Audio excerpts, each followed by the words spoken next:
મટર પનીર પુલાવ બનાવવા માટે મિક્સિંગ બાઉલમાં 1 કપ બાસમતી ચોખા લીધા છે. 2 થી 3 પાણીએ વોશ કરી લઈશું. પાણી બધું કાઢી લઈશું અને હવે 10 મિનિટ માટે પલાળી લઈશું. 10 મિનિટ પલાળીને પછી પણ પાણી આ રીતે કાઢી લીધું છે. હવે વઘાર કરવા માટે પેનમાં 1 ચમચી ઘી ઉમેર્યું છે.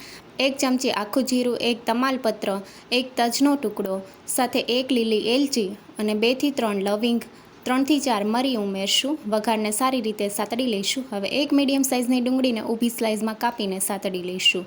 ડુંગળીનો હલકો કલર ચેન્જ થાય ત્યાં સુધી સાતડવાની છે. હવે 1 ચમચી આદુનું છીણ અને 2 લીલા મરચાંને ઊભી સ્લાઇસમાં કાપી લીધા છે. લાલ મરચું આપણે નથી યુઝ કરતા, એટલે લીલા મરચાંની તીખાશ તમે પ્રમાણસર લઈ શકો છો. બધી વસ્તુ સારી રીતે સતડાઈ ગઈ છે. હવે આપણે બાસમતી ચોખા ઉમેરશું અને મિક્સ કરી લઈશું. ચોખા ઉપર તેલનું હલકું કોટિંગ આવે ત્યાં સુધી આપણે સાતડી લઈશું. મીડિયમ ગેસની ફ્લેમ ઉપર હળવા હાથે 1 થી 2 મિનિટ માટે આપણે મિક્સ કરી લઈશું, જેથી ચોખા ઉપર તેલનું હલકું કોટિંગ આવી જશે.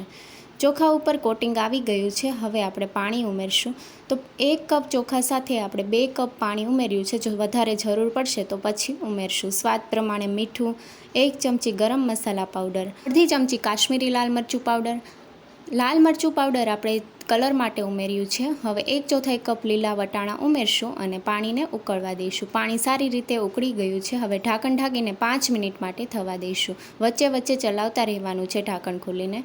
5 મિનિટ જેવું થઈ ગયું છે અને હજી થોડું પાણી છે. 80% જેટલા કૂક થઈ ગયા છે. તો હવે આ સમયે આપણે રોસ્ટેડ પનીર ઉમેરશું, સાથે કાજુ ઉમેરશું. કાજુને ઘીમાં શેકી લીધા છે અને કાજુ તમારે ન ઉમેરવા હોય તો તમે સ્કીપ પણ કરી શકો છો. હવે ભાતમાં આપણે મિક્સ કરી લઈશું.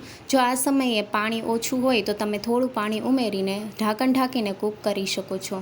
2 મિનિટ માટે થવા દઈશું. ઢાંકણ ખોલી લઈશું. એકદમ છૂટો છૂટો પુલાવ તૈયાર છે.